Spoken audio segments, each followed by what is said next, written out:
Before we dive into this incredible story, if you're enjoying these untold Hollywood secrets, please hit that like button and subscribe for more shocking celebrity revelations. Your support means the world to us. Now let's get into this amazing story. It was March 30th, 1958, and the Academy Awards ceremony at the RKO Pantages Theater was supposed to be a celebration of Hollywood's biggest stars. But backstage, in the narrow corridor between dressing rooms, two of the most famous women in the world were locked in a confrontation that would destroy one reputation and cement another's legacy forever. Elizabeth Taylor, draped in diamonds and considered the most beautiful woman in Hollywood, had just made a mistake that would cost her dearly. She had underestimated Doris Day. "Listen here, you little Pollyanna fake," Elizabeth had hissed at Doris just moments before they were both scheduled to present awards. "Everyone knows your wholesome act is just that an act. At least I'm honest about who I am." What Doris said in response would not only end Elizabeth's night in humiliation, but would also reveal a side of America's sweetheart that Hollywood had never seen before. The day Doris Day destroyed Elizabeth Taylor wasn't just about one confrontation between two stars. It was the moment that proved that sometimes, the nicest people are the most dangerous when you push them too far. Now let me back up here and explain the rivalry that had been building between these two very different stars, because their final confrontation was years in the making. By 1958, Doris Day and Elizabeth Taylor represented two completely different visions of what a Hollywood star could be. Doris was America's sweetheart, wholesome, cheerful, and seemingly untouched by the darker side of show business. She made family-friendly movies and sang songs about sunshine and optimism. Elizabeth was Hollywood's femme fatale, glamorous, dramatic, and unapologetically sensual. She starred in serious dramas and lived her personal life in the public eye with a series of highly publicized romances and scandals. "They were like opposite sides of the same coin," observed entertainment journalist Hedda Hopper. Doris represented what America wanted to believe about its movie stars, while Elizabeth represented what they secretly fantasized about. For years the two women had coexisted in Hollywood without any significant interaction. They moved in different circles, made different types of movies, and seemed to occupy separate corners of the entertainment universe. But that all changed when they both became interested in the same man. Actually, let me tell you about what really started this feud, because it wasn't about a romantic rivalry at all.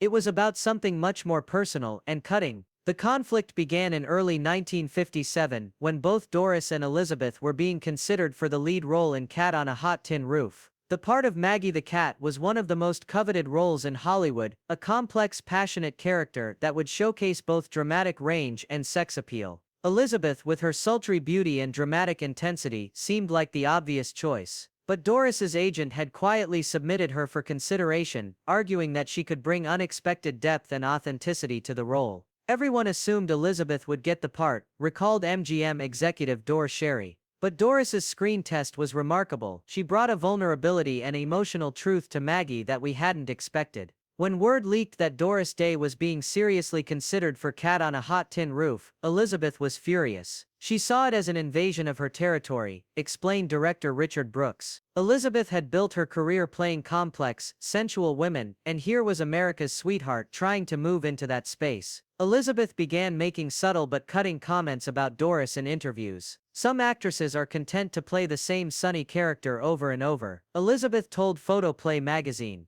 "Real artists challenge themselves with roles that require genuine emotional depth." The implication was clear: Doris Day wasn't a real actress, just a personality playing herself. Doris, who had always maintained her dignity in public, initially chose not to respond to Elizabeth's provocations. But privately she was hurt and angry. Doris worked incredibly hard to be taken seriously as an actress, recalled her close friend Kay Ballard. Elizabeth's comments were designed to undermine everything Doris had accomplished. The situation escalated when Elizabeth ultimately got the Cat on a Hot Tin Roof role, and used her acceptance to take another shot at Doris. "I'm grateful for the opportunity to play a real woman with real problems," Elizabeth told reporters. "It's refreshing to move beyond simple one-dimensional characters." That's when Doris decided that Elizabeth Taylor had crossed a line that couldn't be uncrossed. Don't forget to comment below and let us know what other Hollywood feuds you'd like to hear about. For months after losing the role, Doris quietly began gathering information about Elizabeth's professional behavior and personal life. What she discovered would become the ammunition for the most devastating takedown in Hollywood history. Doris learned that Elizabeth had been consistently late to sets, had caused production delays that cost studios thousands of dollars, and had been difficult to work with on multiple films. More importantly, Doris discovered that Elizabeth had been having an affair with producer Mike Todd while he was still married to someone else, and that this affair had been carefully covered up by studio publicists. Doris wasn't looking for gossip, explained her longtime friend Ruth Wood. She was building a case. If Elizabeth wanted to question her professionalism and authenticity, Doris was prepared to respond with facts. The opportunity for confrontation came at the 1958 Academy Awards ceremony. Both women were scheduled to present awards during the telecast, and their paths would inevitably cross backstage. Elizabeth arrived at the ceremony in full glamour mode, a stunning gown, magnificent jewelry, and an entourage of admirers. Doris arrived alone, wearing an elegant but understated dress that emphasized her natural beauty rather than competing with it. You could feel the tension the moment they were both in the building, recalled ceremony coordinator Robert Jacks. Everyone knew something was going to happen. The confrontation occurred during a commercial break, when both women found themselves in the narrow backstage corridor. Elizabeth, perhaps emboldened by the champagne she had been drinking at pre-ceremony parties, decided to make one final attempt to put Doris in what she considered her proper place. "Well, if it isn't America's little virgin princess," Elizabeth said loudly enough for nearby crew members to hear. "Tell me, Doris, do you ever get tired of pretending to be so pure and innocent?" Doris stopped and turned to face Elizabeth directly. "I'm sorry, Elizabeth, but I'm not sure what you mean," Doris replied calmly. "Oh, come off it," Elizabeth said, emboldened by what she perceived as weakness. "Everyone knows your wholesome act is just that, an act. At least I'm honest about who I am." That's when Doris Day showed Elizabeth Taylor and everyone else within earshot exactly what happened when you pushed America's sweetheart too far. Actually, let me tell you about what Doris said next, because it was delivered with such devastating precision that it left Elizabeth speechless. "You're absolutely right, Elizabeth," Doris said, her voice remaining perfectly calm and sweet. "You are honest about who you are. Brutally honest, in fact."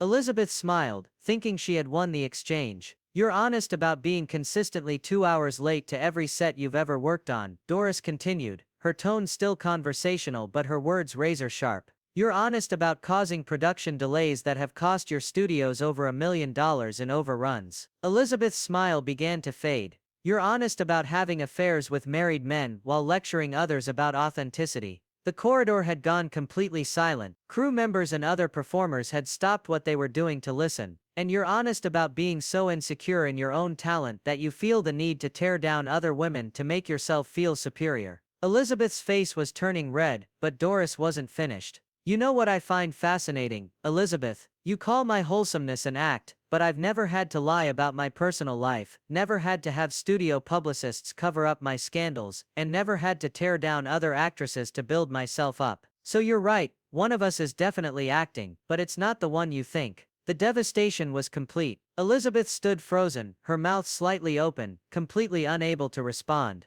But Doris still had one more moment of brilliance left. "Now, if you'll excuse me," Doris said with a warm smile, "I need to prepare to present my award. Professional obligation, you understand." As Doris walked away, Elizabeth remained standing in the corridor, looking like she had been hit by a truck. The aftermath of the confrontation was swift and decisive. Word of Elizabeth's humiliation spread through the ceremony within minutes. When Elizabeth took the stage to present her award, she was visibly shaken. Her usual confident stage presence was gone, replaced by nervous energy and stumbled words. Meanwhile, Doris's presentation was flawless, warm, professional, and completely composed. "You could see the difference in their performances that night," recalled audience member Gregory Peck. Elizabeth looked rattled and uncertain, while Doris was absolutely in command. The contrast was so obvious that entertainment reporters immediately began speculating about what had happened backstage. But the real impact of the confrontation went far beyond one evening. Elizabeth's reputation for professionalism, already questionable in industry circles, took a serious hit when details of Doris's accusations began circulating.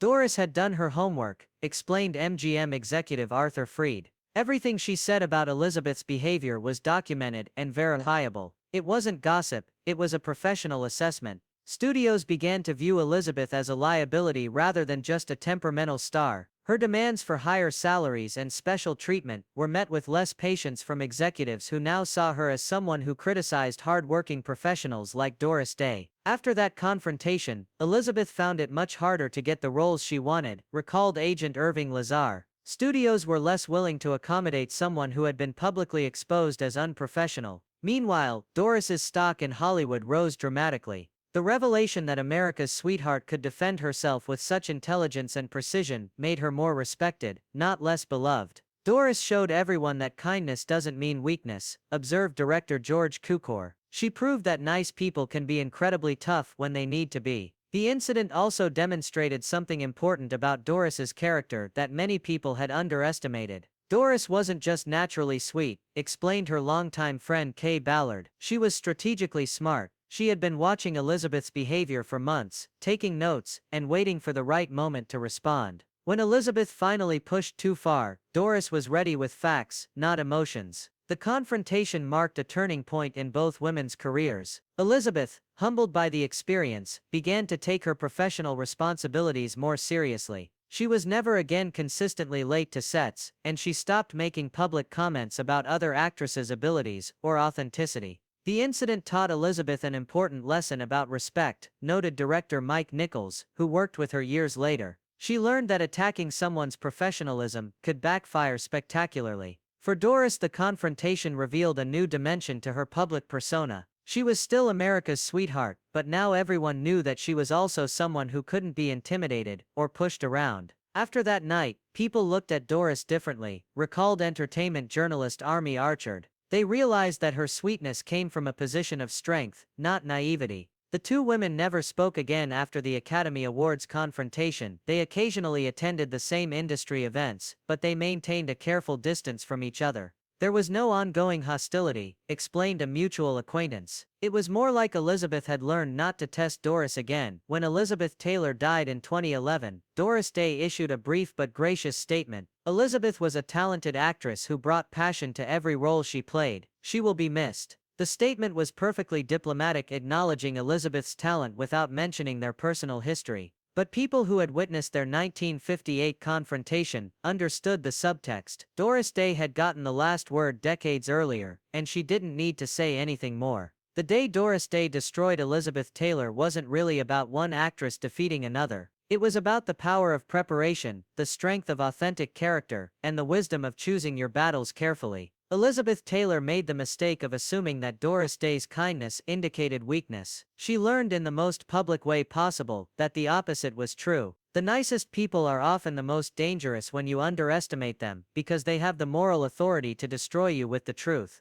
Doris didn't need to lie, exaggerate, or resort to personal attacks. She simply stated facts about Elizabeth's professional behavior, and let those facts speak for themselves. The destruction was complete not because it was cruel, but because it was accurate. That's the difference between genuine strength and manufactured toughness. Real strength doesn't need to announce itself or tear others down. It simply exists, quietly and confidently, until someone forces it to reveal itself. When that happens, the results can be devastating for the person who made the mistake of testing it. Elizabeth Taylor tested Doris Day's strength, and discovered that America's sweetheart was much tougher than she looked. The confrontation that shocked Hollywood proved that sometimes the most dangerous person in the room is the one who never looks for a fight, but who is absolutely prepared to finish one. Doris Day finished Elizabeth Taylor that night with nothing more than the truth. And in Hollywood, where image is everything, the truth can be the most destructive weapon of all, especially when it's delivered with a smile.